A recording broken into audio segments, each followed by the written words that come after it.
Hi friends, welcome back to Reva's World. இன்னைக்கு நம்ம Reva's Worldல என்ன வீடியோ அப்படினு பாத்தீங்கன்னா தக்காளி விலை ரொம்பவே அதிகமா இருக்கிறதுனால இன்னைக்கு தக்காளி இல்லாத வெண்டைக்காய் காரக்குழம்பு தான் நம்ம இன்னைக்கு செய்ய போறோம். சோ உங்களுக்கு யூஸ்ஃபுல்லா இருக்கும் அப்படி நான் நினைக்கிறேன். சோ வெண்டைக்காவை வந்து நல்லா கட் பண்ணி எடுத்து வச்சுக்கோங்க. இது வந்து 1/4 கிலோல பாதி வெண்டைக்காய் வந்து எடுத்துர்க்கேன். வெங்காயம் பாத்தீங்க அப்படினா மீடியம் சைஸ் வெங்காயத்துல 2 எடுத்துக்கிறேன். நீங்க சின்ன வெங்காயம் இருந்தா சின்ன வெங்காயம் யூஸ் பண்ணிக்கோங்க. பூண்டு ஒரு கட்டி பூண்டு எடுத்துக்கோங்க. மாங்காய் பாத்தீங்க அப்படினா ஒரு 4 இருந்து 5 பீஸ் அளவுக்கு சின்னதா கட் பண்ணி எடுத்து வச்சுக்கிறேன். சோ இதுக்கு மசாலா பாத்தீங்க அப்படினா தேங்காய், கொஞ்சம் ஜீரகம், ஒரே ஒரு வெங்காயத்தை நல்லா கட் பண்ணி எடுத்து வச்சுக்கிறேன். சோ இது எல்லாத்தையுமே நீங்க அரைச்சு பேஸ்ட் மாதிரி எடுத்துக்கோங்க. இப்போ புளி பாத்தீங்க அப்படினா கொஞ்சம் நெல்லிக்காய் சைஸ் அளவுக்கு புளியை ஊற வச்சு எடுத்து வச்சிருக்கிறேன். சோ உங்களோட புளி காரம்லாம் வந்து நீங்க கொஞ்சம் எக்ஸ்ட்ரா உங்களுக்கு தேவைப்படுற அளவுக்கு சேர்த்துக்கலாம். இப்போ ஒரு கடாயில தேவையான அளவுக்கு எண்ணெய் சேர்த்துக்கோங்க. எண்ணெய் கொஞ்சம் சூடானதுக்கு அப்புறமா இதுல வந்து கொஞ்சம் கடுகு உளுத்தம்பருப்பு சேர்த்து அது நல்லா பொரிஞ்சு வரட்டும். ஸோ இது வந்து நீங்கள் லாஸ்ட்டாக ஃபைனலாக தாளிக்கணும் அப்படிங்கிற அவசியமும் கிடையாது. ஸோ உங்களுக்கு வேணும் அப்படின்னா நீங்கள் தாளிச்சுக்கலாம், இல்லை அப்படின்னா இந்த டைம்லேயே நான் தாளிச்சுக்கிறேன் பாருங்கள், இந்த மாதிரி தாளிச்சுக்கோங்க. இப்போ இதில் வெங்காயத்தையும் பூண்டையும் சேர்த்துக்கலாம். ரெண்டையுமே நீங்கள் ஒன்றா சேர்த்துட்டு நல்லா வதக்கி விடுங்க. இப்போ வெங்காயம் வதங்கிறதுக்கு கொஞ்சமாக உப்பு சேர்த்துக்கிட்டீங்க அப்படின்னா இன்னுமே சீக்கிரமாக வதங்கி வந்துடும். இப்போ வெங்காயத்தோட கலர் நல்லா மாறினதுக்கு அப்புறமா இதில் மசால் பொடி வந்து சேர்த்துக்கலாம். இது வந்து நம்ம வீட்டில் அரைச்ச குழம்பு மிளகாய்த்தூள். ஸோ இதில் காரம் எல்லாமே உங்களுக்கு இருக்கும். ஸோ அதனால் 2 டீஸ்பூன் அளவுக்கு சேர்த்துக்கிறேன். சேர்த்துட்டு இது வந்து நல்லா வதக்கி விட்டுக்கோங்க. சப்போஸ் உங்களுக்கு காரம் அதிகமாக சாப்பிடுவீங்க அப்படின்னா இந்த டைமில் நீங்கள் கொஞ்சமாக ஒரு 1/4 டீஸ்பூன் அளவுக்கு தனி மிளகாய் பொடி கூட சேர்க்குறது தான் சேர்த்துக்கோங்க. எங்களுக்கு இதுவே தாராளமான காரம் அப்படிங்கிறனால நான் சேர்க்கலை.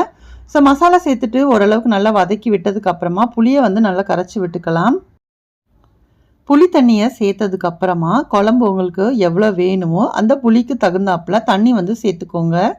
தண்ணியை சேர்த்துட்டு இது கூட கொஞ்சமாக உப்பு சேர்த்துட்டு நல்லா மிக்ஸ் பண்ணி விட்டுறலாம். இப்போ வந்து குழம்பு வந்து நல்லா கொதிக்க வைக்கணும்.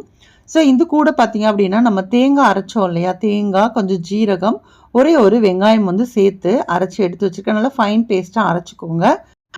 இப்போ தேங்காவை கூட இப்பயே நம்ம சேர்த்துருவோம். சேர்த்துட்டு தண்ணி எவ்வளோ வேணுமோ அந்த அளவுக்கு தண்ணியுமே நம்ம சேர்த்துட்டு நல்லா மிக்ஸ் பண்ணி நல்லா கொதிக்கட்டும்.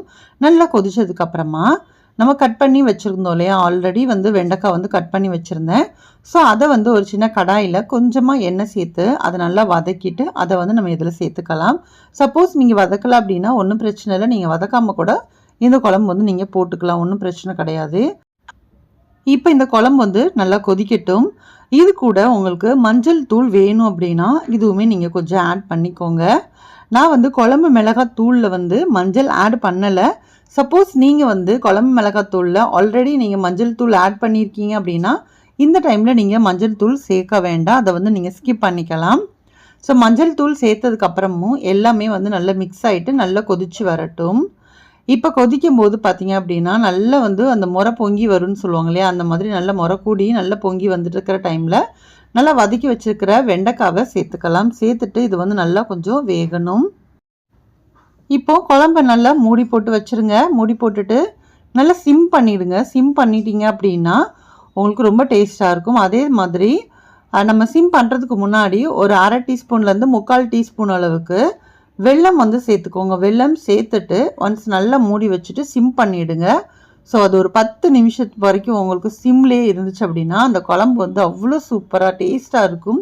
கண்டிப்பாக நீங்கள் ட்ரை பண்ணி பாருங்கள். ட்ரை பண்ணி பார்த்துட்டு உங்களோட ஃபீட்பேக்ஸை கண்டிப்பாக என் கூட ஷேர் பண்ணுங்கள்.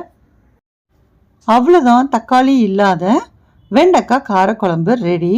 இந்த வீடியோ உங்களுக்கு பிடிச்சிருக்கும்னு நினைக்கிறேன். வீடியோ பிடிச்சிருந்த வீடியோக்கு ஒரு லைக் கொடுங்க. அதே மாதிரி நம்மளோட ரிவாஸ் வேர்ல்ட் சேனலில் இது வரைக்கும் நீங்கள் சப்ஸ்கிரைப் பண்ணலை அப்படின்னா ப்ளீஸ் சப்ஸ்கிரைப் பண்ணிவிட்டு சப்போர்ட் பண்ணுங்கள். நெக்ஸ்ட் ஒரு இன்ட்ரெஸ்டிங்கான வீடியோட மீண்டும் உங்களை வந்து சந்திக்கிறேன். பாய். தேங்க்ஸ் ஃபார் வாட்சிங்.